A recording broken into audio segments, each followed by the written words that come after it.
Hello, welcome to Web of Stories. My name is Melinda. Tendonitis, just because everyone just said, why do you have a brace on your wrist? Because of tendonitis. Maybe from reading big heavy books. I don't know. And I'm crooked. So now we're going back to our usual, we straighten things out. There we go. Anyway, I'm Melinda. This is Web of Stories, and I am here with my May TBR. Now, I got a little over ambitious for my April TBR and my March TBR, probably my February TBR. I did actually complete my January TBR, but I tried to limit this and it didn't work again. So we're going to see how this goes. I'm going to start off with two books that I'm carrying over from my April TBR that I'm filming this on the 23rd of April. And I know right now I'm not going to get to these. But I do want to read them. So they are going on to my May TBR. The first one is what was that called? That where you pull a bunch of people did it. I did it. I loved it. You pull a bunch of books off your shelves and you read like the first paragraph and then you decide if you want to read it or not, or something like that, or you rate them. We did that a while ago. I'll put the video down below. But I had my winner that I was going to put in, which is Other Voices, Other Rooms by Truman Capote. So this is staying on my TBR for May. And the next one is part of Mariandria's at Book and Bocadillos. It's her April book club book, which I was really looking forward to, but I'm running out of time. I don't think I'm going to get to it. And that is The Invisible Life of Euridice Gusmao by Martha Batalha. So you saw these last month. They're back on the TBR this month. So let's get to new books now. I get my little stack over here. So the first book I have on here is my Agatha Christie for the month. I read an Agatha Christie every month in roughly publication order, and I am up to Crooked House. This looks like it is a standalone. So let me read the back of it.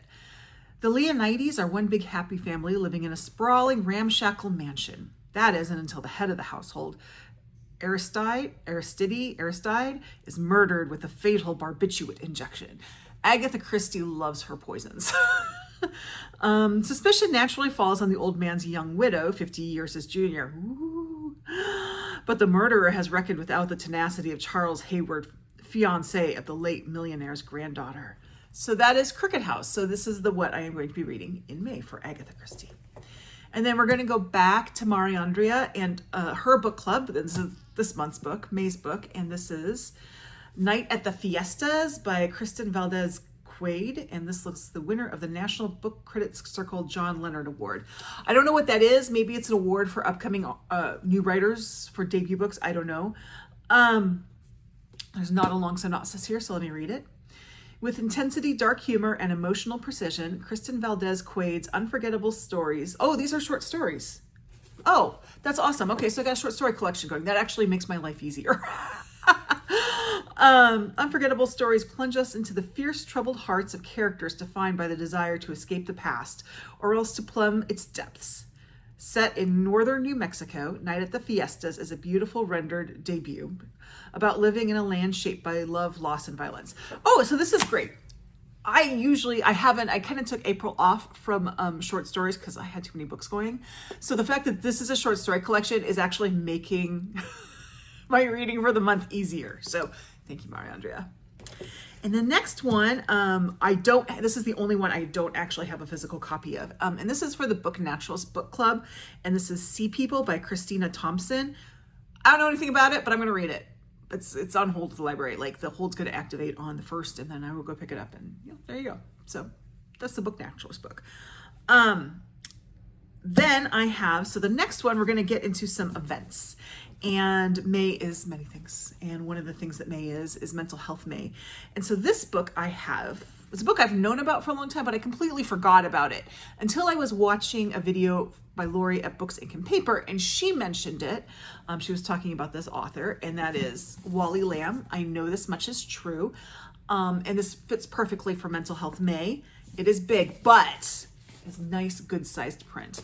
It was funny because I watched her video, and then later that day or the next day, I went to the neighborhood little free library, and this book was sitting in there. It was a sign. I needed to read it.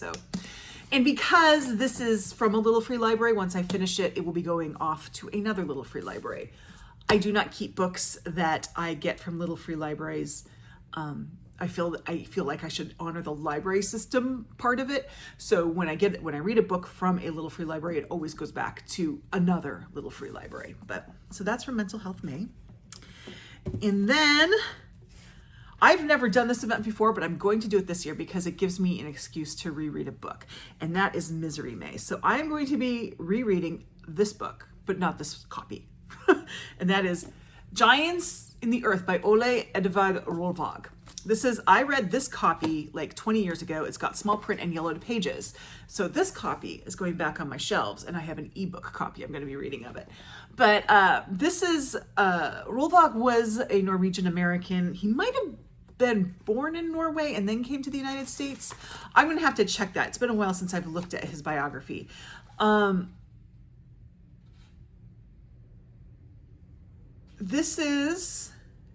Was originally written in Norwegian. It does not say, it was this particular one was narrated by Lincoln Colcord. This is not the narration I'm going to be reading. I'm reading a newer narration of it. But this is like I've always described Willa Cather as Grown Up Little House on the Prairie. This is even darker, Grown Up Little House on the Prairie.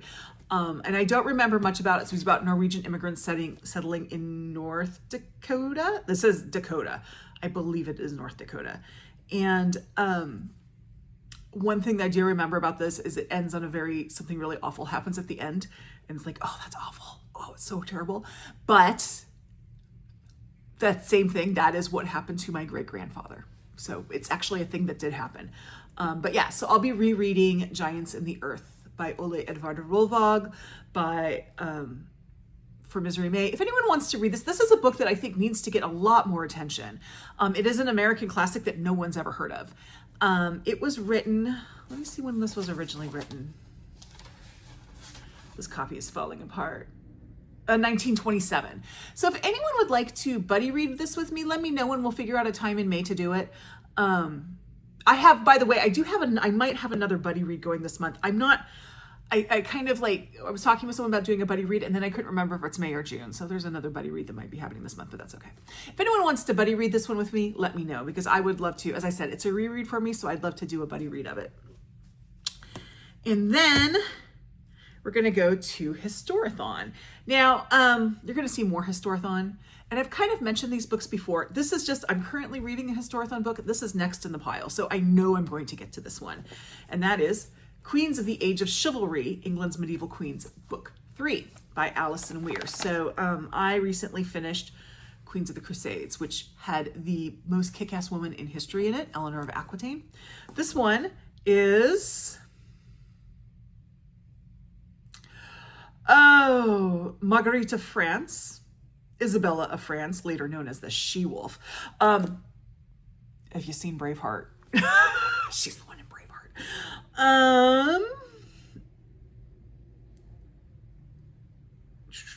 Philippa of Hainaut, Anna Bohemia, Isabella of Valois, and that's it. Those are the queens that we're covering in that. I really like this series because, as I've mentioned many times, I have a degree in medieval history.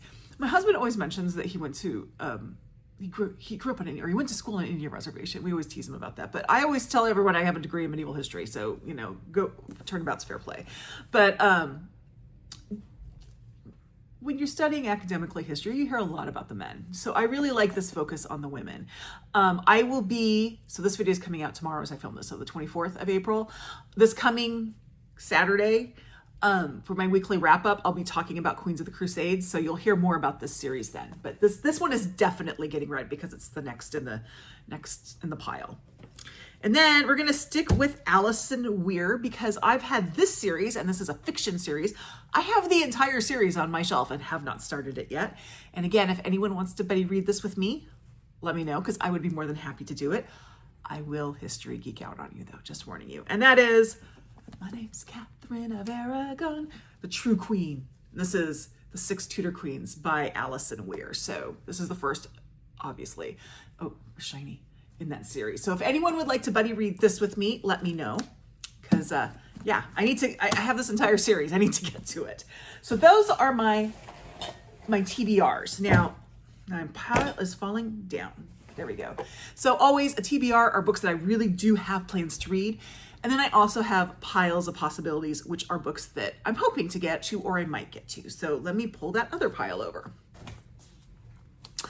Okay, I'm going to start this pile of possibilities with what's left of my Historathon Q2 TBR. So I will probably get to this first one, but I'm just putting it on the pile of possibilities. I'm going to read these in this particular order. I kind of set it this order for a reason. So the first one is The Far Traveler Voyages of a Viking Woman by Nancy Marie Brown. So this follows what they can do, or what they know archaeologically, historically, about Gudrid, who is a Viking woman. My sister-in-law gave me this book 10 years ago. I haven't read it yet. So this is first on Historathon. And then I have, whoops, too many books. And then I have this one, which we'll see. This is more of a maybe. We're now getting into this. This might be May here. Poet, Mystic, Widow, Wife, The Extraordinary Lives of Medieval Women by Hetta House. So this follows 4 medieval women.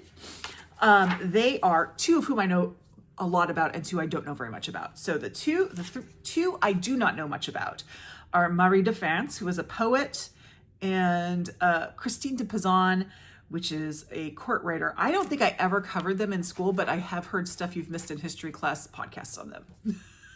And the 2 I do know about, because I did cover them in school, and I even wrote papers on both of them, are Marjorie Kemp and Julian of Norwich. So this follows them, and this isn't too long. And then this last Historathon book is one that the last time I did my Q2 Historathon, this one got left off. And I apologize. And then I was watching Charlotte at Queenie Reads, and she loves this book. And it reminded me it was on my shelves, so I got it. This is the one, if I don't get to this quarter 2, it'll be number 1 on my to be read list for next year's quarter 2, because it needs to get done. That is Matilda, Empress, Queen Warrior. So Queen Matilda is a very interesting character. She was the only legitimate surviving child of Henry I of England. So she is the granddaughter of William the Conqueror. She had a brother. Brother went out on a booze cruise and didn't come back. Problem is, in the early, probably we're still in the 11th century here. No, probably in the 12th century, excuse me. They weren't 2 queen on queens, queen regnants. So there was a big deal with her cousin Stephen, kind of took the crown, but Stephen was kind of yeah. So there was a war going on between Matilda and Steve. Like I know this guy, Stephen. And she's a really fascinating character. She's one of these really strong women that I think people really need to know more about. And as I said, Charlotte has raved about this book, so I am interested in reading it, excited to read it. Okay, the next 4 books that I have are all for API month. So Asian American Pacific Islander month. I don't have any Pacific Islanders, but I do have Asian Americans and Asians. So the first 2 are from that same video before that I got the Truman Capote book from, where I had to, again, look down there. And I'm going to put them in this. This one probably is most likely to be read, and that is 3 Souls by Janie Chang. And I say it's most likely to be read because it's been on my shelf for 10 years, over 10 years. It's actually signed to me May 2014. So 11 years it's on my shelf. We have 3 souls, or so I'd been told, but only in death could I confirm this. So begins the haunting and captivating tale set in 1935 China of the ghost of a young woman named Li Yin, who watches her own funeral from above and wonders why she is being denied entry to the afterlife. Beside her are 3 souls, stern and scholarly Yang, impulsive romantic Yin, and wise, shining Hun, who will guide her toward understanding. She must, they tell her, make amends. So that's 3 souls. It's been on my shelf way too long. The next one also came from that video, and that is Happiness Falls by Angie Kim. I really enjoyed Miracle Creek. I've heard different things about Happiness Falls, so I'm going in this with somewhat muted enthusiasm, but I paid full price for this book, and I pre-ordered it, so I need to read it. And, Angie Kim is an Asian American writer, so it works in perfectly for this month. This deals with a missing person, and the one person who saw it, I think, was his autistic and nonverbal son. So there's also disability rep. So yeah, so that's then. Okay, and the next two I have also for Asian American Month are, a while ago, I was a member of the Powell's like book subscription thing. I quit doing that because I hadn't read the books. I think I read like 2 of the books I got from them. But they sent you these really nice like in-box copies, and they've been sitting on my shelves and I need to get them. But they're both by Asian writers. So let me get this out of here. This one is My Year Abroad by Chang-Rae Lee. The story follows Tiller, a very average, fairly unmotivated college student from New Jersey, and Pong Lu, a wildly creative, larger-than-life Chinese-American entrepreneur who sees something intriguing in Tiller beyond his bored exterior and takes him under his wing. When Pong brings him along on a boisterous business trip across Asia, Tiller is catapulted from ordinary young man to talented protege and pulled into a series of ever more extreme and eye-opening experiences that transform his view of the world, of Pong, and of himself. So that is My Year Abroad by Chang-Rae Lee. He is a writing professor. He teaches writing at Stanford, and he has been finalist for the Pulitzer and the National Book Critics Circle Award. So there's that. Putting that back in the box. I hope I like these books because, otherwise I'm going to Little Free Library. These are awfully nice for a Little Free Library. And the second one I have is Gold Diggers by Sanjena Sathian. India is part of Asia. And she is of Indian descent. She's actually an American. So it all works out. Let's see. Spanning 2 continents, 2 coasts, and 4 epochs. Let me go down here. Okay, a floundering second-generation teenager growing up in the Bush-era Atlanta suburbs, Neil Narayan is authentic, witty, and smart. He just doesn't share the same drive as everyone around him. We're back with bored teenagers or bored... Same thing here. His perfect older sister is headed to Duke. His parents' expectations for him are just as high. He tries to want this version of success, but mostly Neil just wants his neighbor across the cul-de-sac, Anita Dial. But Anita has a secret. She and her mother, Anjali, have been brewing an ancient alchemical potion from stolen gold that harnesses the ambition of the jewelry's original owner. And ooh, so there's like some magical realism in this one. That's cool. Anjali's own mother in Bombay didn't waste the previous potion on her daughter, favoring her sons instead. Anita, on the other hand, just needs a little boost to get into Harvard. But when Neil, who needs a whole lot more, joins the plot, events spiral into a tragedy that rips their community apart. That sounds really good. I think that one might go I think that one might be go ahead together in priorities. So that's all I have. I tried to keep it limited. It's still a stack. So we'll see. Hopefully I will do better. I'm hoping to not have to carry any books over to June because June is Pride Month and I have a number of books set aside that I want to read for Pride Month. So I'm hoping to do better on this one. Again, if anyone is interested in buddy reading Giants in the Earth, which I'm doing for Misery May, or Katherine of Aragon, The True Queen by Alison Weir, please let me know. I would love to do that with you. And that's it. Thanks so much. Like, subscribe, join my Discord, and I'll see you in the next video. Bye-bye.